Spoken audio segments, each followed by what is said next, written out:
todos, estamos aqui novamente com mais um bate-papo do Lupa e hoje, para começar aqui o ano de 2022, nós temos a honra de receber o Dr. Carlos Nobre para bater um papo com a gente, falar um pouco sobre as questões climáticas, as questões ambientais que a gente tem enfrentado aí em todos esses dias. Seja muito bem-vindo, professor. Boa tarde, muito prazer. Bom, para começar o nosso bate-papo, a gente tem passado esses dias, professor, por uma grande quantidade aí de informações sobre fatos que têm acontecido no Brasil, o Nordeste, a Bahia embaixo d'água, Minas embaixo d'água, o sul do país aí passando por uma seca. Então, essas ondas diferenciadas que a gente tem aí de calor, de frio, o que a gente está vivendo, professor? O que a gente ainda não percebeu e o que está por vir aí com essa situação tão estranha que a gente está passando?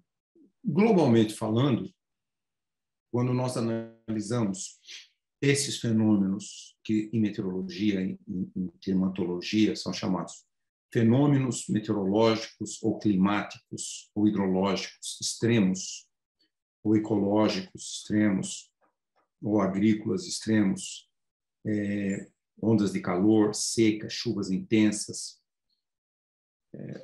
ventanias, nós colocamos com muita clareza que esses eventos extremos estão acontecendo já com mais frequência. Eles já estão acontecendo agora, nos últimos 20 anos, com muito mais frequência do que, por exemplo, no final do século XIX. Então, se a gente pegar ondas de calor, globalmente falando, ondas de calor elas sempre existiram nas circulações atmosféricas por milhões de anos. Agora, se nós compararmos as ondas de calor que acontecem hoje no planeta com o final do século, segunda metade do século XIX, 1850, 1900, elas já acontecem 2,4 vezes mais frequentes. Chuvas intensas que causam inundações, desastres naturais, deslizamentos, enxurradas, já ocorrem 1,5 vezes com mais frequência do que aconteciam 120 anos atrás. Então, esses vários outros fenômenos, né? Secas extremas também já acontecem com mais frequência, incêndios florestais, quebra de safras agrícolas por essa união entre secas e ondas de calor, então, furacões mais intensos. Então, tudo isso já está acontecendo, que são fenômenos naturais. Aqui eu estou falando de fenômenos que sempre ocorreram por, certamente, centenas de milhares de anos, mais de 1 milhão de anos há registros paleontológicos de que fenômenos assim aconteciam e a ciência climática explicava a origem desses fenômenos. Uma onda de calor associado com que em meteorologia nós chamamos um sistema de alta pressão. A pressão atmosférica naquele lugar muito quente ela é maior, ela não deixa formar nuvens, ela traz um ar quente e às vezes ela fica muitos dias. Então esses fenômenos a meteorologia já os conhece, os explica cientificamente, alguns deles há mais de 100 anos. Mas agora eles estão acontecendo com mais frequência e muitos deles com mais intensidade, quebrando recordes. Por exemplo, a América do Sul, em 2020, teve o ano mais quente do registro histórico, desde o início do século XX. Os últimos, vamos dizer assim, desde 2015 a 2021, nós tivemos os 5 anos mais quentes, dos 6 anos mais quentes do registro histórico, que começou lá atrás, em 1850. Então, tudo isso está acontecendo. E aí, o que a ciência explica é que isso não é um fenômeno natural. Esse aumento dos fenômenos extremos já é uma resposta da atmosfera, dos oceanos, dos solos, da vegetação, as mudanças climáticas causadas pelo aquecimento global antropogênico. São os gases que causam o efeito estufa, que retém calor próximo da superfície, o gás carbônico, o metano, o óxido nitroso, e esses gases, eles sempre existiram na atmosfera e, portanto, de fato, se não existissem esses gases e o vapor d'água, a temperatura da superfície seria menos 17, menos 18 graus, toda a água estaria congelada e talvez nem existisse a vida como nós conhecemos. Então, essa condição desses gases é muito importante para manter a temperatura de ter água líquida e ter vapor d'água na atmosfera. O vapor d'água é fundamental para a geração de chuvas. Então, os oceanos, que cobrem 71% do nosso planeta, eles evaporam a água. Esse vapor d'água é carregado pelos ventos para dentro do continente, chove, e a chuva é que permite a vida nos continentes. Então, mas nós estamos, com as atividades humanas, a queima de combustíveis fósseis, o desmatamento, a agricultura, a produção de cimento, a produção de ferro, nós estamos, os resíduos, os lixões, nós estamos gerando uma grande quantidade. Né? O gás carbônico já aumentou a concentração. Antes da Revolução Industrial eram 280 partes por milhão, era um gás muito pouco, né? 280 partes e 1 milhão de partes de gases na atmosfera. Hoje já estamos em 420 partes por milhão, já aumentou 50%. E o metano, nós já aumentamos quase 140%, e o óxido nitroso também. E a ciência mostrou, e o painel intergovernamental de mudanças climáticas deixou isso muito claro no relatório lançado em agosto de 2020, que esses fenômenos extremos que nós estamos já observando nas últimas décadas são a frequência com que eles ocorrem e os recordes que muitos estão quebrando já são uma resposta do sistema climático ao aquecimento global, a esses gases que as atividades humanas colocaram na atmosfera. Então, isso não há nenhuma dúvida científica que já somos responsáveis, as nossas ações humanas principalmente nos últimos 100 anos, principalmente desde a década de 60, quando aumentamos muito as emissões desses gases, nós somos responsáveis pelo aumento da frequência e da intensidade desses fenômenos extremos, e um que eu não mencionei é o aumento do nível do mar. O nível do mar já aumentou entre 20 e 25 centímetros, globalmente falando, na costa brasileira em termos de 25 centímetros, e esse aumento do nível do mar também não é um fenômeno natural. O aquecimento global derrete geleiras na Groenlândia, nos Alpes, nos Andes e na Antártica, principalmente na Antártica Ocidental, e também o mar já está cerca de 0,8 graus mais quente. A água mais quente é mais leve, tem uma densidade menor, portanto, ela se expande.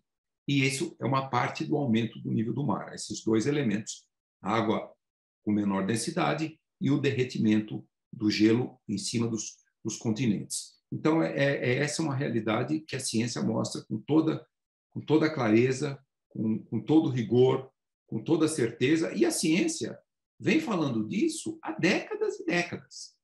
A ciência vem prevendo que a continuidade do aumento desses gases na atmosfera traria todos essa intensidade dos fenômenos extremos, e a ciência vem chamando a atenção do tamanho do risco se nós continuarmos com essas emissões. É muito bom você falar isso, né? Porque tipo, a gente já tem a ciência dando todos esses dados, a gente tem esses fenômenos extremos mostrando, né, deixando perceptível que o que a gente está fazendo está causando alterações no ambiente, né, principalmente na questão climática.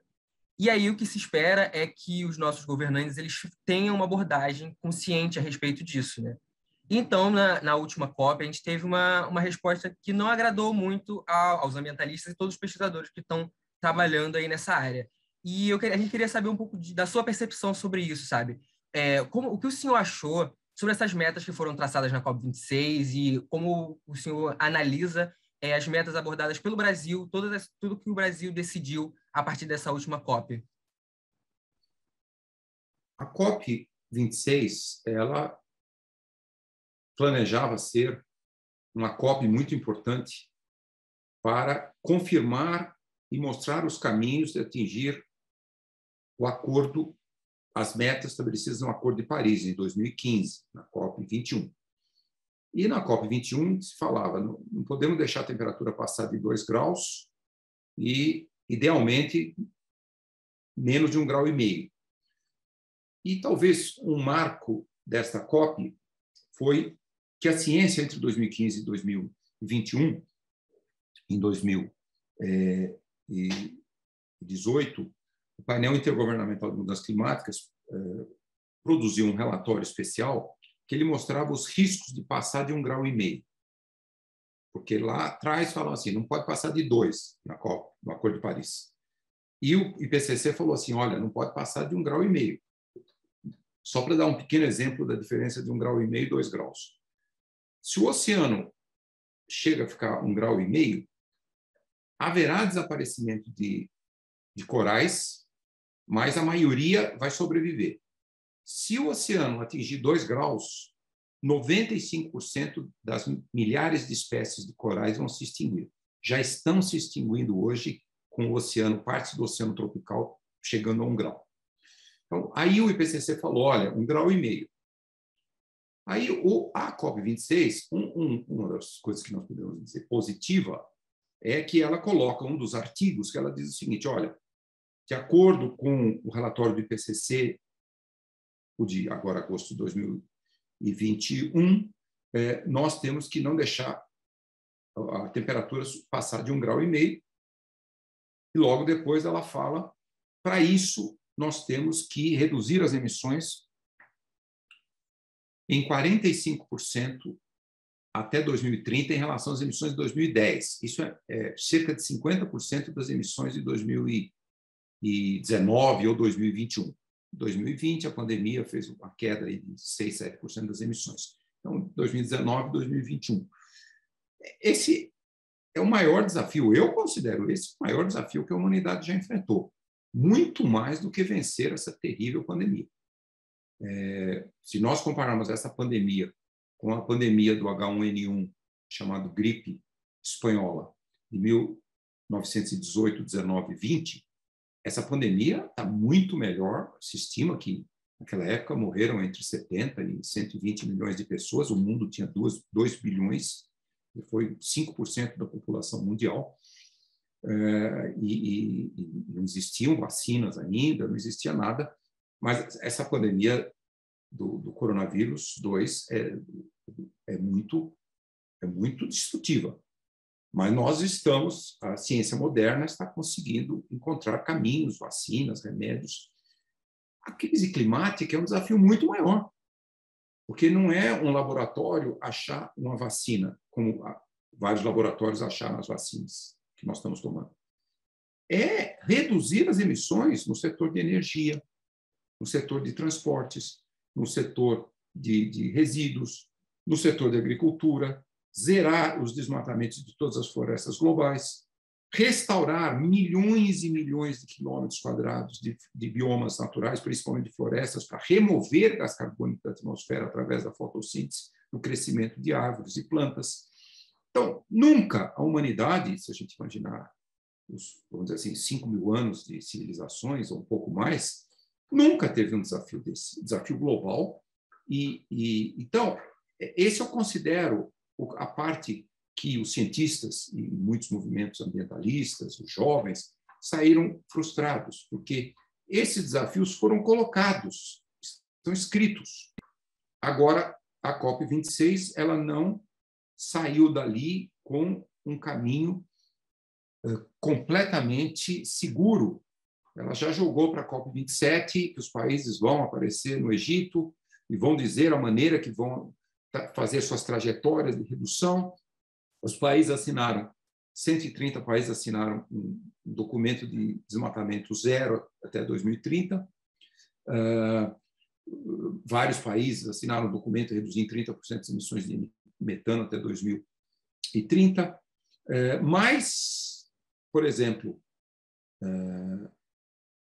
os recursos para fazer com que países em desenvolvimento alterem as suas trajetórias de emissões, passem por um modelo de desenvolvimento limpo, vamos dizer assim, possam rapidamente fazer uma transição para energias renováveis e não carvão, petróleo e gás natural. Não, os países ricos eles não colocaram sinalizações de como vão reduzir as suas emissões. Então, quando a gente vê as metas colocadas, as metas das NDCs, as metas nacionalmente, as contribuições nacionalmente determinadas de cada país, mesmo olhando com muito otimismo que os países atingiriam aquelas metas, como a meta do Brasil de reduzir em 50% as emissões até 2030 e zerar as suas emissões líquidas até 2050, a gente vê que o planeta aqueceria entre 2,4 e 2,7 graus. Quando nós olhamos 2021, o ano depois da pandemia, as emissões já foram iguais a 2019, talvez até um pouquinho superiores. Janeiro de 2022, as emissões estão aumentando mais ainda. Queima de combustíveis fósseis, principalmente de carvão. Estamos quase num pico de emissões de uso de carvão para gerar energia, porque o preço do gás natural aumentou muito no mercado de geração de energia, e aí as termoelétricas a carvão, principalmente na China, na Índia, em muitos outros países, elas dispararam nos últimos meses. As emissões do gás carbônico, da queima do carvão, aumentaram muito. 2022 está indo numa direção muito ruim. O planejamento de construção de termoelétricas a carvão ou gás natural na China e em muitos outros países são de centenas de termoelétricas que vão ser construídas ainda nos próximos anos. Então, parece quase que impossível realmente imaginar que nós vamos atingir essa meta de reduzir em 50% as emissões até 2030, globalmente falando, e zerar as emissões até 2050. Nós estamos numa trajetória de aumento das emissões. Então, é esse o aspecto da COP26 que nos deixou bastante frustrados. Outra coisa também que nos deixou bastante frustrados é que muito do efeito dos eventos extremos, como ondas de calor, secas, quebras de safra, furacões mais fortes, eles afetam quem? Eles afetam as populações vulneráveis, até mesmo em países desenvolvidos, mas principalmente os países mais pobres, países em desenvolvimento, países muito pobres na África, no sul da Ásia. Por exemplo, já vários ciclones tropicais, que é o nome que se dá a furacão no Oceano Índico, eles se tornaram mais intensos e eles mataram já milhares e milhares de pessoas em Bangladesh. As contribuições de Bangladesh de emissões globais, na história das emissões, é quase nada. Então, esses países, na África também, Moçambique, um furacão, o ano passado, matou mais de 2, 3 mil pessoas. Então, esses países que emitem muito pouco, historicamente, eles são os que estão sofrendo mais. Então, já desde o Acordo de Paris, já se negociou, já vem se negociando um fundo de perdas e danos. Quer dizer, os países ricos criam um fundo e transferem para os países vulneráveis, pobres, que pouco contribuíram para esse aquecimento global. A COP26 não avançou. Ela jogou isso para a COP27. E o Fundo Verde, Fundo Verde para o Clima, Green Climate Fund, que foi criado, foi sugerido lá atrás, em 2009, na COP de Copenhague, e depois começou a se estabelecer esse fundo, e em 2020 ele devia chegar a 100 bilhões, ele chegou a 79 bilhões, mas a COP26 mostrou inúmeros países em desenvolvimento, até mesmo a Índia, dizendo que esse fundo devia ser acima de 1 trilhão. que vários outros países disseram que esse fundo já deveria ser um fundo de 700 bilhões, no mínimo 700 bilhões por ano, para auxiliar os países em desenvolvimento nessa rápida transição, para também ajudar os países em desenvolvimento para criar mecanismos, ações de adaptação, porque essas mudanças climáticas já estão ocorrendo.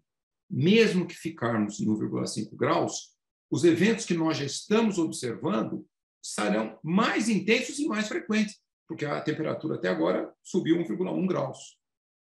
Então, nós temos que nos preparar para o que já está acontecendo e que vai até estar mais frequente esse novo clima, com extremos muito mais frequentes e intensos. E as populações pobres de todos os países do mundo, e principalmente os países pobres, eles estão muito atrasados na busca da adaptação. Veja, por exemplo, o Brasil. Esses eventos extremos ficando mais intensos, como eles têm ficado, os impactos que eles trazem, aumento de desastres naturais,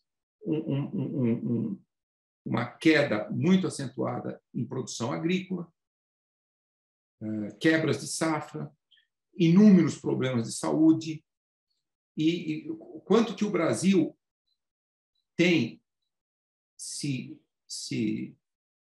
gasto do seu tempo, do seu recurso, dos fundos públicos, do setor privado, para nos adaptarmos ao que já vem acontecendo. Praticamente nada. Praticamente nada. Se você olhar, por exemplo, para dar um pequeno exemplo de falta de políticas de adaptação, se você olhar a política de ocupação das zonas costeiras, são raríssimos os municípios de 8,5 mil quilômetros de zonas costeiras que o Brasil tem, que levam em consideração que o nível do mar vai aumentar. Mesmo que nós tenhamos sucesso com 1,5 graus, o nível do mar vai aumentar qualquer coisa aí na faixa de 50 a 80 centímetros até 2100 e vai continuar a aumentar por mais de 2.000 anos, e com 1,5 graus, o nível do mar pode aumentar em 2.000 anos 3 metros. Mas mesmo 50 a 80 centímetros até 2100, muda totalmente a característica da zona costeira. E raríssimo município que leva isso em consideração. Então, as zonas costeiras, o setor imobiliário é tão forte politicamente que ele continua a ocupar as zonas costeiras. Aí, na cidade de vocês, nós fizemos um estudo em 2010, foi o primeiro estudo sobre o impacto das mudanças climáticas em regiões metropolitanas, fizemos para São Paulo, 2010, Rio de Janeiro, 2011. Apresentamos isso para o então prefeito da época, para vários vereadores, e mostramos que, por exemplo, partes ali de Jacarepaguá, elas estão só meio metro acima do nível do mar. E ali moram mais de 500 mil pessoas. Até o final do século, não tem solução. Ali é uma região muito grande, você não pode construir um enorme muro. De fato, até o final do século, mesmo com 1,5 graus, esses bairros todos vão desaparecer no Rio de Janeiro. E aí a Câmara dos Vereadores tentou, em 2012, 2013, começar a articular um plano para a ocupação das zonas costeiras no município do Rio de Janeiro e não conseguiu. Na Olimpíada de 2014, na Olimpíada de 2016, lá por 2013 e 2014, começaram a construir aqueles prédios onde os atletas foram alojados, teve um estudo que falou, não constrói, está muito próximo do nível do mar. Esse prédio não vai durar 50 anos, o nível do mar vai chegar lá. Não adiantou nada. Então, esse é o que eu quero dizer, como nós não reagimos, os sistemas públicos aqui no Brasil, sistemas políticos, câmaras de vereadores, assembleias legislativas, o Congresso Nacional, ainda não respondeu às políticas de adaptação que são muito, muito importantes. Isso é global, um problema global nos países em desenvolvimento. Países desenvolvidos já estão avançando muito com essa política de adaptação. Países em desenvolvimento, como o Brasil, praticamente o plano de adaptação que nós temos do governo federal ele é muito genérico e é pouquíssimo implementado nos estados e nos municípios. Pois é, aproveitando esse gancho aí, né, já que você trouxe para o Brasil aqui, né? O que assim, a gente sabe que a política nacional, né, sobre mudanças climáticas foi feita lá em 2009 enfim, essa COP26 do ano passado continua ressaltando isso, né, que cada vez mais os nossos governantes instituam, né, tragam esses acordos, enfim, toda essa necessidade discutida em âmbito global, seja trazido isso para a nossa realidade daqui, né? Eu queria, né, se a gente pudesse ouvir um pouquinho do senhor, assim, a sua percepção desde da política nacional, quando foi instituída, o que vem sendo feito de lá para cá. Realmente, a COP ajuda a motivar a criação, né, de políticas públicas voltadas para esse sentido? O que o senhor acha, assim, se teve algum município aqui, algum estado do Brasil que se destacou? Se eu puder falar um pouquinho para a gente. Olha, na COP26, o Brasil, o governo federal, ele entra na COP muito desacreditado, porque o Brasil foi um dos pouquíssimos países do mundo que houve aumento das emissões em 2020, quer dizer, o ano que o planeta teve uma redução de 6, 7% das emissões, o Brasil aumentou 8,5% das emissões, porque aumentaram as emissões da agricultura, mas principalmente porque aumentou o desmatamento da floresta amazônica e da savana tropical do bioma cerrado. Então, quer dizer, o Brasil entra muito desacreditado na COP26, o governo federal entra muito desacreditado. Hoje nós já sabemos que o atual ministro do Meio Ambiente chegou na COP na segunda semana, já com os dados do Instituto Nacional de Pesquisas Espaciais, do INPE, que já tinha passado no comecinho de novembro, os primeiros dias da COP, os dados do monitoramento por satélite dos desmatamentos da Amazônia, chamado PRODES, já tinha passado, que tinha aumentado 13,5%, 22% o desmatamento da Amazônia, 13.200 km² desmatados, corte raso, uma área imensa também de degradação. O ministro já sabia desse número e ele se negou a falar disso. Ele falou que não sabia, quer dizer, ele falou uma mentira deslavada. E aí o governo assinou o compromisso de zerar o desmatamento até 2030, foi anunciado em 2000 que o governo vai zerar o desmatamento ilegal até 2028, mas vamos dizer assim, o governo federal ele entrou e saiu muito desacreditado, porque logo depois, 2 semanas depois, o número do PRODES foi divulgado, no final do ano o número do Cerrado foi divulgado, aumentou quase 9%, 8,9% a área desmatada do Cerrado.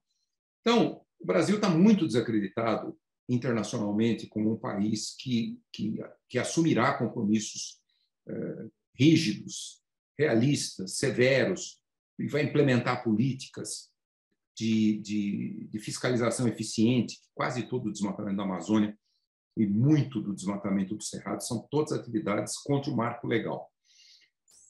Agora, por outro lado, junto com essa posição do governo federal, da representatividade na COP do governo federal, do Ministério das Relações Exteriores, do Ministério do Meio Ambiente, o chefe da delegação foi o ministro do Meio Ambiente. Também vários governadores de estados amazônicos, de outros estados também. Tem uma coalizão de vários governos estaduais que buscam políticas estaduais e buscam ser muito mais efetivos de implementar. Por exemplo, vários governadores de estados amazônicos foram à COP e se comprometeram, o governador do estado do Pará, Helder Barbalho, apresentaram os planos estaduais de redução das emissões. Então, agora nós precisamos realmente acompanhar, nós precisamos monitorar, nós precisamos cobrar dos nossos políticos em cada estado, dos deputados federais, dos deputados estaduais, dos vereadores do nosso município. Nós precisamos do governador que seja, nós precisamos cobrar essas políticas. O governador aqui do estado que eu resido, o governador Dória, se comprometeu Nós precisamos cobrar, porque na COP 15 de Copenhague, 2009, que todo mundo esperava que fosse feito um compromisso do mesmo nível que depois aconteceu em Paris, 6 anos depois de Copenhague, o governador do estado de São Paulo, da época, foi a Copenhague e fez um compromisso que reduziria em 20% as emissões do estado de São Paulo até 2020. As emissões do estado de São Paulo elas aumentaram de 2009 para 2020. Então, não foi cumprido. E isso era um marco legal do estado de São Paulo. E o prefeito da cidade de São Paulo fez um compromisso parecido lá em 2009, em Copenhague. Então, quer dizer, não adianta só políticos irem e colocarem os seus compromissos verbalmente. E até mesmo marco legal, a Câmara Municipal de São Paulo aprovou esse plano em 2009, a Assembleia Legislativa de São Paulo aprovou esse plano em 2009, mas nem o município de São Paulo, nem o estado de São Paulo cumpriram. Então, é esse um pouco o grande desafio, né? Mas, assim, houve vários governadores que foram, apresentaram planos, e os governadores amazônicos, principalmente do Pará, ele coloca uma efetividade muito maior de políticas públicas. Mas, assim, em 2000, e esse último dado do PRODES, agosto de 2020 e julho de 2021, mostrou como, há muitas e muitas décadas, o estado do Pará como o estado com maior nível de desmatamento, degradação, incêndios florestais, tudo isso. O governador fala, olha, eu vou cuidar das áreas estaduais. E uma grande parte dos territórios indígenas são da União. Inúmeras áreas de proteção permanente, áreas de unidade de conservação que são da União, algumas são estaduais. Então fica esse discurso, um jogando a responsabilidade para o outro, mas quando, na verdade, na Amazônia, acima dos 95% dos desmatamentos são ilegais. Nos últimos anos, 2019 e 2020, que há estudos sobre isso, desse projeto MAP Biomas, mostrou que 95% dos desmatamentos de 2019 e 2020 eram ilegais. Como eu falei, 45% eram grilagem, roubo de terras públicas, unidades de conservação, territórios indígenas. Então, quer dizer, essa ação de efetividade do controle do maior fator, 46% das emissões brasileiras vêm do desmatamento dos biomas, isso ainda gera muita dúvida da efetividade dessas promessas desses governadores, porque há que haver uma ação muito efetiva de parceria entre a responsabilidade do governo federal, que é a principal responsabilidade, e junto com a responsabilidade dos governos estaduais. Perfeito, professor. Muito bom ouvir isso, assim, dessa importância, né? E cabe a nós também, como cidadãos, né? Isso, né? A gente sabe que os governantes estão ali presentes, né? Estão se colocando, mas a gente precisa agora, né?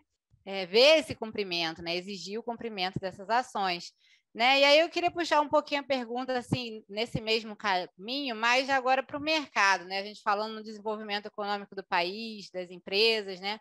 A gente sabe que você, né, esses governantes irem lá na COP, estarem presentes, reforçarem o comprometimento com essas questões, assinarem, né, se comprometendo em reduzir as emissões, enfim. Isso pode ser um sinalizador muito grande, né, para o desenvolvimento de várias áreas dentro do meio ambiente, né, da sustentabilidade no país. Né? O que o senhor percebe assim, em relação a isso, né? O quanto esse tipo de participação, de reforço, né, do governo pode ajudar a desenvolver o mercado aqui no país, talvez com a criação de editais, né? O quanto importante isso é, assim, tanto trazer empresas de fora quanto a nossa própria, né, economia dentro das nossas próprias empresas se desenvolverem. O que o senhor acha sobre isso? Nós, vamos dizer assim, 76% das emissões brasileiras estão associadas direto ou indiretamente com a agricultura. produção de grãos, de carne e a expansão contínua, o vetor principal do desmatamento. Como eu falei para vocês, quase tudo é ilegal no primeiro momento, depois o Congresso aprova regularizações fundiárias e torna essas áreas griladas, muitas delas legais, perdoa todas as dívidas. Isso tem acontecido repetidamente no Brasil. E é um grande incentivo para o crime organizado, o mercado de terras ilegais, mercado de madeira ilegal, essa sinalização que vale a pena fazer toda a ilegalidade e vai se ganhar algum recurso, algum dinheiro, porque depois os políticos vão legalizar aquelas atividades. Então, tem um papel muito importante o setor privado, mas eu sou de uma opinião, muita gente acha que os produtores, as grandes empresas, os produtores rurais que têm que ser responsabilizados, eles têm que passar por uma agricultura com muito menos emissão, que eles têm que não se expandir para áreas desmatadas. Mas eu vejo que isso não tem na história do Brasil, desde os portugueses chegarem aqui, tem uma ação muito eficiente do setor privado da agricultura, dos agricultores brasileiros em todas as escalas, principalmente, atualmente, grande parte da expansão da agricultura é o grande agronegócio, não é a pequena agricultura familiar.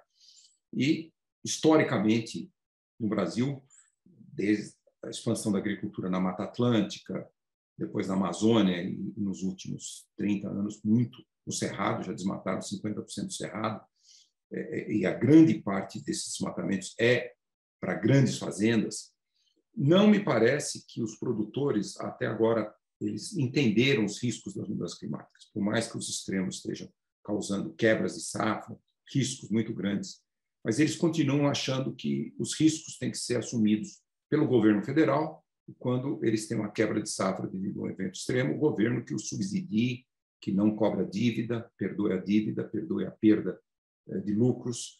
Então, eles têm um poder político muito grande no Brasil, né? Uma bancada ruralista muito numerosa, muito forte politicamente. Então, o que eu acho, como deve ser a resposta? É mais ou menos o que nós estamos vendo fora do Brasil. Os setores importadores de produtos agrícolas brasileiros, na Europa, nos Estados Unidos, na China, estão avançando muito rapidamente com uma política de exigir zero desmatamento. E a política que se discute na Europa é zero desmatamento, não essa diferenciação desmatamento ilegal versus legal. E já há companhias da cadeia da carne aqui no Brasil, uma delas falou, a partir de 2025 não compro um boi que tenha vindo de área que foi desmatada recentemente. E uma outra companhia falou, não compro nada de desmatamento ilegal. Então, quer dizer, e os de fora já estão falando que querem zero desmatamento. A COP26 fez o acordo de 130 países de zerar o desmatamento até 2030 e todas as florestas globais. Tem muito desmatamento ainda nas florestas boreais na Rússia. Mas a maior parte do desmatamento do mundo são as florestas tropicais. E o Brasil é o país com maior índice de desmatamento das últimas 3 décadas. Então, aí, onde que eu acho que o papel do cidadão, e a gente vê ainda pouco isso no Brasil, mas está aumentando, principalmente os jovens, que é o consumo responsável. Consumo responsável. Eu me lembro que no final de 2016, eu fui visitar uma sobrinha minha que vive na Alemanha, então ela me levou num supermercado para comprar um produto agrícola e já tinha na embalagem o código QR, ela põe o celular, aí aparece toda a história da produção daquele produto. Era um produto orgânico, era um vegetal orgânico, o local, a data, toda a prova de que aquilo não foi usado nenhum agrotóxico, não foi usado... Você entende? Então, quer dizer, hoje, com as tecnologias digitais modernas, isso aí, as companhias, grandes companhias, elas têm dito que elas vão só apoiar cadeias sustentáveis, não vão mais comprar de produtores que tenham feito ilegalidades ou mesmo desmatamentos com uma dessas companhias de carne, mas ainda o consumidor brasileiro ele ainda não acordou com o seu poder. Então, na hora que o consumidor brasileiro começar a exigir rastreabilidade de todas as cadeias da agricultura, eu acho que rapidamente nós vamos valorizar aquele pequeno percentual dos agricultores brasileiros, alguns do grande agronegócio, outros da agricultura familiar, que hoje já praticam uma agricultura sustentável. Hoje já há sistemas de produção de gado que elas retiram o gás carbônico da atmosfera. Eles fazem um sistema rotacional, chamados sistemas integrados lavoura, pecuária, floresta. Eles põem o gado aqui para uma pastagem, depois de algum tempo eles jogam o gado numa outra pastagem, plantam uma safra, uma cultura agrícola ali, ela recompõe a fertilidade daquele solo, um monte de árvores para o gado ficar na sombra. Essas árvores absorvem carbono, o solo absorve carbono também quando você faz esse sistema rotacional. Isso está totalmente demonstrado, a Embrapa já vem desenvolvendo esses sistemas há mais de 20 anos. Esses sistemas retiram carbono, ajudam a manter a biodiversidade, dão conforto maior para o gado, é muito mais produtivo. O gado, por exemplo, o gado de engorda, ele engorda 200 gramas por dia a mais quando tem sombra. O gado do leite dá 10 a 20% mais de leite. É muito mais lucrativo, faz todo sentido econômico, mas é um percentual, menos de 10% da pecuária brasileira usa esse sistema, menos de 10%. Então, se o consumidor passar a começar a exigir rastreabilidade, como esse exemplo que eu dei lá da Alemanha, e que hoje existe em muitos países do mundo, rapidamente nós vamos beneficiar essa nova agricultura mais sustentável e também a chamada agricultura regenerativa. Então, o brasileiro ele tem que se empoderar como consumidor, e isso é muito importante. Nós, infelizmente, poucos brasileiros exigem a rastreabilidade da cadeia da agricultura. E a agricultura são as nossas maiores emissões, então esse é um setor. O outro setor, nós também temos que, mais rapidamente, mudarmos, porque a nossa matriz energética é mais limpa do que a maioria das matrizes energéticas de todo mundo, porque nós temos muita hidroeletricidade aqui que emite menos. E também estamos expandindo a energia solar, a energia eólica, mas nós temos que acelerar isso muito mais para Acordo de Paris, para 1,5 graus, nós temos que manter o petróleo, o carvão, o gás natural para sempre enterrado. Então, nós também temos que mudar para um sistema de geração de energia com menos emissões e também o setor de transportes, né? Vários países, por exemplo, na Noruega, já se vende mais carro elétrico do que carro a combustível. O Reino Unido vai proibir a produção de motores a combustão a partir de 2030, a Alemanha, 2033. Então, o Brasil ainda não, por exemplo, esse setor de transportes, ele não ainda... o Brasil vende um a cada 800 carros novos no Brasil é elétrico. Ainda nós estamos muito... Então, nós temos também que, na questão dos transportes, nós temos que migrar para esse modelo. E, no setor de energia, nós já estamos na frente de outros países, mas nós temos um enorme potencial de energia solar, energia do vento, energia eólica, e nós poderíamos ser um dos primeiros países a zerar as emissões do setor de energia, um dos primeiros países do mundo. Então, mas para isso nós precisamos acelerar muito mais essa transição. É uma transição assim importantíssima que muitas vezes acaba indo aí de encontro o que o gestor público quer, né? Porque a gente vê desacreditação de dados, desacreditação de grandes cientistas, a gente vê programas nacionais como o PRODES, por exemplo, sendo colocado em xeque. E aí a gente fica numa situação muito complicada, né, professor? Porque a gente, como consumidor, como pesquisadores que estamos iniciando nossa vida acadêmica, a gente vê essa necessidade, isso tudo que o senhor falou de forma brilhante, a gente vê tudo que pode ser feito, o potencial do país, e, ao mesmo tempo, a gente vê o país indo na contramão, muitas vezes, do que deveria, do que poderia, um potencial sendo desperdiçado. Pois é, e aí a gente acaba entrando num ciclo, né, de a gente cientista que está começando nesse trabalho de pensar em novas abordagens ambientais acaba também ficando desestimulado com essa descrença na ciência, né? E aí a gente queria te perguntar quais são as suas perspectivas para o futuro da ciência nesse âmbito ambiental e qual mensagem você deixa para esses jovens cientistas que estão aí desesperados com essa situação com que o Brasil e o mundo está passando, para a gente continuar nesse engajamento de desenvolver novas abordagens, de engajar outras pessoas a desenvolverem novas abordagens também e ser, assim, uma evolução conjunta que parte dos jovens, né? Qual mensagem você deixa para esses jovens cientistas que estão provavelmente nos ouvindo agora? Que a gente não quer desistir, a gente quer se espelhar em vocês. Pois é. Eu julgo o seguinte, vou quebrar a mensagem em duas para os cientistas. Em primeiro lugar, os cientistas da área climática, oceânica, oceanógrafos, climatologistas, meteorologistas, ecólogos, cientistas que estudam a criosfera, a área gelada, todos eles, é muito importante que eles continuem a fazendo essa maravilhosa ciência que eles vêm desenvolvendo há muitas décadas, para que eles continuem a nos alertar. Eu sou um cientista dessa área, né? Venho alertando sobre o risco da Amazônia. Eu escrevi um paper, o primeiro paper que alertou sobre o risco de desaparecimento da floresta em 1990, são 31 anos atrás.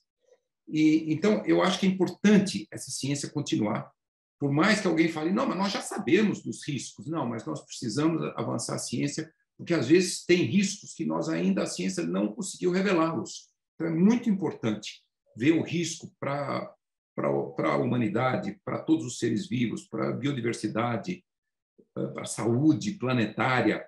Então, essa é importante. Agora, também, e aí eu acho que é um desafio que eu quero colocar para os jovens cientistas brasileiros, que talvez até uma maioria, numericamente falando, tem que atuar na busca de soluções, não só o alerta dos riscos. Esse tem que continuar.